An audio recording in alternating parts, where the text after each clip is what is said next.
Salam, xoş gördük sizləri. Biz bugün 4-cü sinif şagirdləri üçün səhifə 43-ün izahı ilə davam edirik. Siz də bizim videolarımızı faydalı hesab edirsinizsə, videolarımızı dostlarınızla paylaşmağı unutmayın. Gəlin vaxt itirmədən başlayaq. Ağabəyim ağanın hansı bayatısı Fətəli Şah incisi almışdı? Həmin bayatını bir daha oxuyun. Hər bir misrada hecaların sayını müəyyənləşdirin. Gəlin qayıdaq görək o hansı bayat idi? Deməli, mən aşiqəm Qarabağ, qara salxım Qarabağ. Tehran cənnətə dönsə, yaddan çıxmaz Qarabağ. Baxın.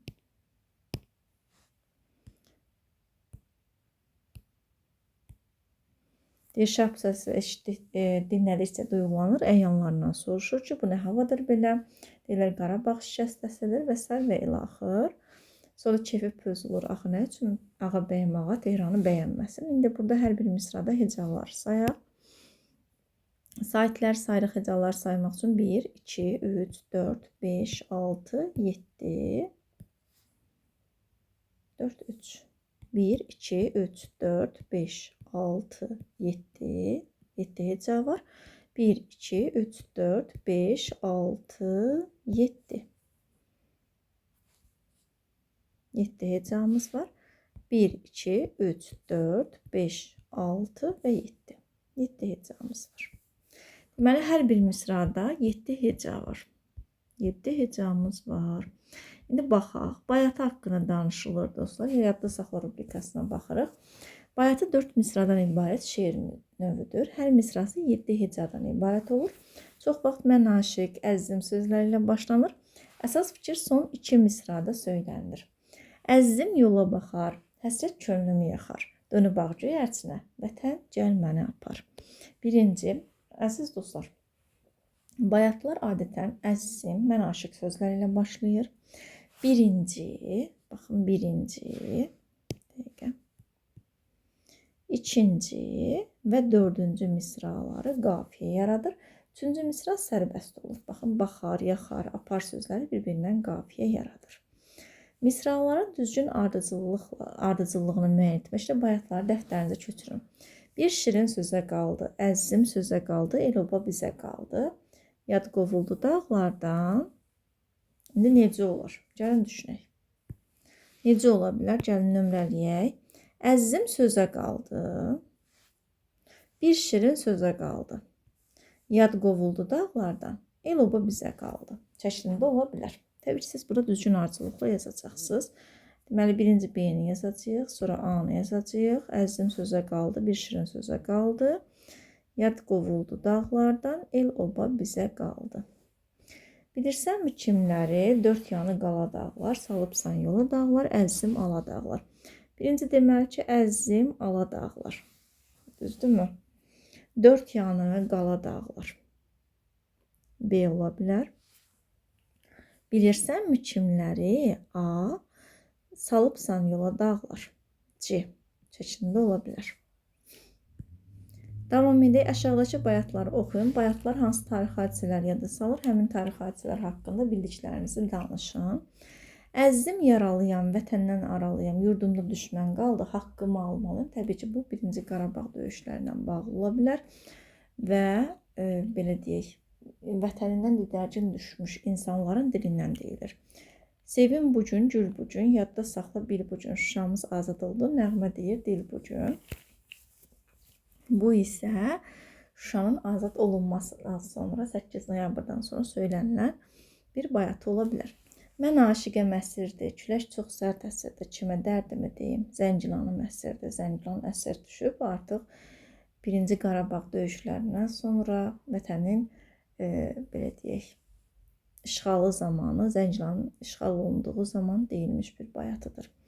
Əzizim bülbül gəlir, həm də xarı gül gəlir, üç rəngli al bayrağım Qarabağda yüksəlir. Sözsüz ki, bu da artıq vətən əsarətdən azad olunduqdan sonra deyilən bayatıdır. Davam edək.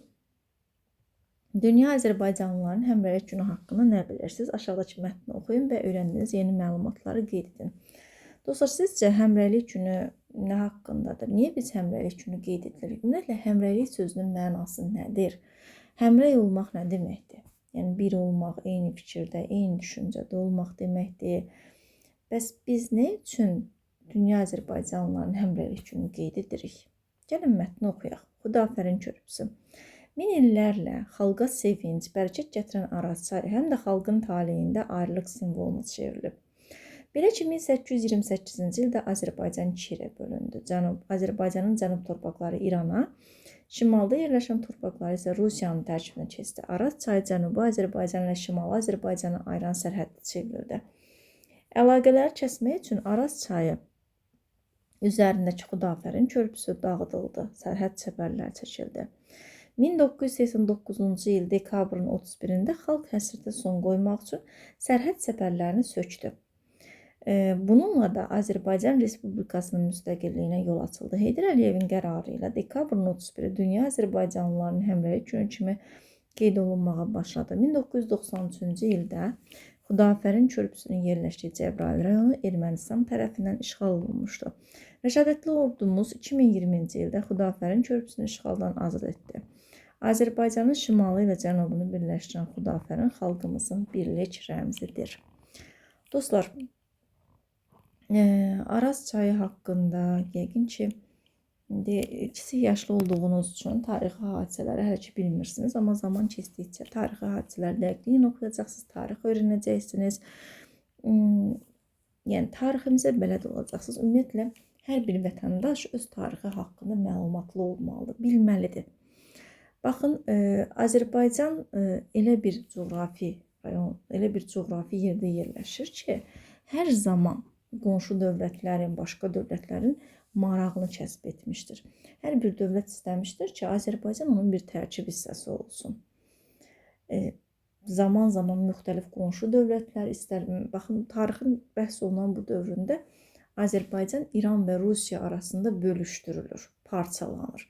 Bir hissəsini İran öz tərkibinə qatır, hansı ki, hələ də Cənubi Azərbaycan İranın tərkibindədir. Orada bizim soydaşlarımız var. Orada yaşayırlar. Yəni tarix boyunca Azərbaycanın öz müstəqilliyini qoruyub saxlaması heç də asan olmamışdır. Ona görə də baxın, tarixin bu dövründə Azərbaycan qeyd etdiyimiz kimi İran və Rusiya arasında bölüşdürülür. Şimalda Rusiyanın hökmranlığı olur, cənubda isə İranın hökmranlığı olur. Şimali Azərbaycan bir müddət sonra yenidən öz azadlığını bərpa edir. Hansı ki, baxın, 1828-ci ildə Azərbaycan ikiyə bölünmüşdü. Azərbaycanın cənub torpaqlarına İrana, şimalda yerləşən torpaqlar isə Rusiyanın tərkibinə keçdi. Araz çayı sərhəddə oldu. Köhnə kadrlar var, bəzən televiziyada göstərilir, yəqin ki, qarşınıza çıxmış olar. Arazın o tayından və bu tayından insanlar bir-birindən ünsiyyət qurmağa çalışırlar, danışmağa çalışırlar. Onda da Araz indiki kimi deyil, axı, onda daha bol sulu bir çaydır, daha cür sulu bir çaydır və insanların bir-birinin səsini eşitməsi çox çətindir, deyir, soruşurlar bir-birlərini. Çünki təsəvvür edin ki, yəni orada yaşayan insanlar qohum insanlardır, bacı, qardaş, biri Arazın o tayındadır, biri Arazın bu tayındadır. Yəni özcə insanlar deyirlər ki, qohum qardaşdırlar. Onlar bir-birlərini görə bilmirlər, ayrı düşürlər bir-birindən. Yəni təbii ki, nə bilim, çox çətindir. İnsanlar üçün o dövrdəki insanların yerinə insan özünü qoyduğu zaman çox çətindir. Və elə bir tarixi dövr yetişdi ki, Azərbaycan yenidən müstəqilliyini əldə etdi. Artıq Azərbaycanda müxtəlif hadisələr baş verdi. 1989-cu il dekabrın 31-də artıq insanlar bu müstəmləkədən bezdilər və neynədilər? Özləri bu həsrətə son qoydular, öz əlləri ilə o sərhəd səfərlərini sökdülər və bu da artıq bir xalqın müstəqilliyinə açılan bir yol idi, bir qapı idi. Və daha sonra Heydər Əliyevin qərarı ilə dekabrın 31-i Dünya Azərbaycanlıların həmrəyliyi, birliyi günü kimi qeyd olunmağa başladı. Və 2020-ci ildə yenidən Xudafərin körpüsü işğaldan azad edildi. Azərbaycanın şimalı ilə cənubunu birləşdirən dostlar Xudafərin körpüsü xalqımızın birliyinin, həmrəyliyinin simvoludur, rəmzidir. Biz birik, bircəyik. Ümumiyyətlə, çalışın hər zaman tariximizi, tarixi abidələrimizi öyrənin, onlar haqqında məlumatlı olun. Mətndə əks olunan tarixi hadisələrlə bağlı suallar hazırlayın. Hansı suallara hazırlaya bilərsiniz? Məsələn, necə oldu ki, Azərbaycan Respublikasının Dünya Azərbaycanlılarının Həmrəylik günü qeyd olunmağa başladı? Dünya Azərbaycanlılarının Həmrəylik gününün qeyd olunması kimin adı ilə bağlıdır? Xudafərin körpüsü nə zaman işğaldan azad edildi? Sonra Azərbaycan neçənci ildə iki yerə bölündü? Azərbaycanın cənub torpaqları hansı dövlətin tərkibinə keçdi? Azərbaycanın şimal torpaqları hansı dövlətin tərkibinə keçdi? Azərbaycanın cənubu ilə şimalını ayıran çayın adı nə idi? Sonra Xudafərin körpüsü nə üçün dağıdılmışdı? Sonra başqa nəyə soruşa bilərəm? Yəni müxtəlif suallar hazırlaya bilərsiniz. Aşağıdakı bayatları oxuyun. Oxuduğunuz mətndəki tarixi hadisəyə əsasən bayatları şərh edin. Keçmə Araz dərindir. İçmə suyu sərindir. Həsrət baxan bu ellər sənin də ellərindir.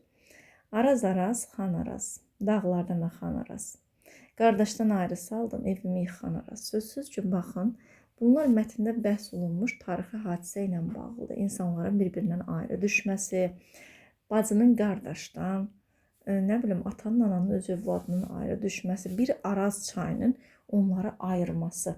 Baxırsan, o tərəfdə qardaşın var, amma onu nə qucaqlaya bilirsən, nə salamlaya bilirsən, nə onun bağrına basa bilirsən. Məsələn, Arazın bu tayında qəbristanlığın var, amma sən gedib onu ziyarət edə bilmirsən. Atan-anan var, gedib bir, necə deyim, qucaqlayıb onu öpə bilmirsən. Belə, yəni hansı ki tarix burada qeyd olunmuş 1828-ci il hadisələri ilə bağlıdır. Zəfər paradı mətnini dinləyəcəyik, indi isə mətnə isnad edərək aşağıdakı fikirləri əsaslandırın. Gəlin mətni oxuyaq.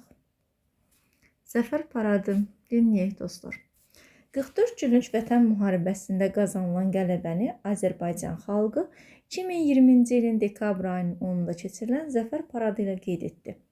Həmin paradda Azərbaycana daim dəstək, arxa dayaq olan Türkiyə Cümhuriyyətinin prezidenti Rəcəb Tayyip Ərdoğan fəxri qonaq qismində tribunada yer aldı. O, Azərbaycan xalqının, Azərbaycanın tarixi zəfərini təbrik etmək üçün Azərbaycan xalqının dillər əzbəri olmuş nəğmələrini, bayatlarını dilə gətirdi. Qarabağ şikəstəsinin adını çəkdi. Ay Laçın, can Laçın, mən sənə qurban Laçın nəğməsini oxudum.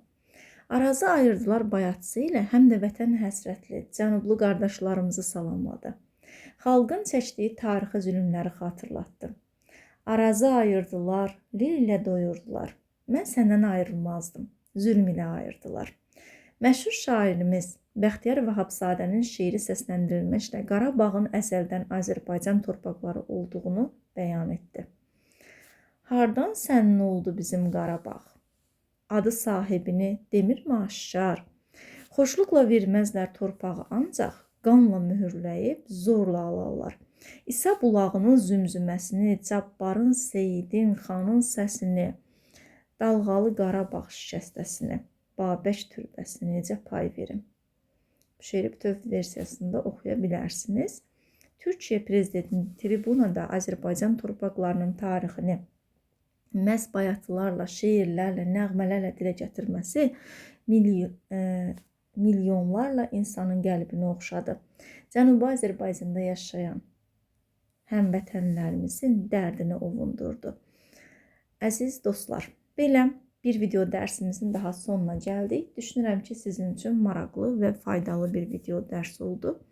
Ümumiyyətlə, hər bir xalq, hər bir vətəndaş öz tarixini, öz dilini, öz milli kimliyi haqqında məlumatlı olmalıdır. Baxın, bayatlar sadəcə bir şeir parçası deyil. Onlar tarixin müəyyən dövrləri ilə bağlıdır. Bizim öyrəndiyimiz, baxın, bayatlar, insanların bayatı şifahi xalq ədəbiyyatının bir nümunəsidir. Yəni, xalqın dilindən deyilmiş şeirlərdir. Burada insanlar tarixin müəyyən dövrlərində baş vermiş hadisələrlə bağlı öz dərdlərini, sərlərini, fikirlərini şeir dili ilə çatdırıblar. Məsələn, Qarabağ işğal olunduğu zaman nə qədər bayatlar vardı. Orada insanlar öz yurtlarından, yuvalarından ayrı düşdükləri üçün nə qədər bayatlar həsr etmişdilər. Yanaşı olaraq da baxın, tarixin müxtəlif dövrlərində insanlar bayatlar söyləmişlər, öz dərdlərini, nisgillərini, sevinclərini bayatlarla dilə gətirmişlər. Ona görə də bayatlar haqqında öyrənməliyik, öz tariximizi gözəl bilməliyik. Çünki siz şagirdlər bugünün körpələri, sabahın ümidi, gələcəyimizsiniz. Siz savadlı, bacarıqlı olmalısınız ki, biz Azərbaycanı sizlərə əmanət edək. Düzdür, əmanət etmişik, amma yenə də siz, necə deyim, bu vəzifəni daha da gözəl və şərəflə yerinə yetirəsiniz. Öz tarixinizdən, öz gələcəyinizdən xəbərdar olasınız, keçmişinizdən və gələcəyinizdən. Keçmişini bilməyən bir xalq məhv olmağa məhkumdur. Hər bir xalq öz keçmişini bilməlidir ki, gələcəyini buna uyğun qurmalıdır. Yəni, xalq dediyimiz zaman da bir insan, iki insan yox, siz hər biriniz nəzərdə tutulmuşsunuz.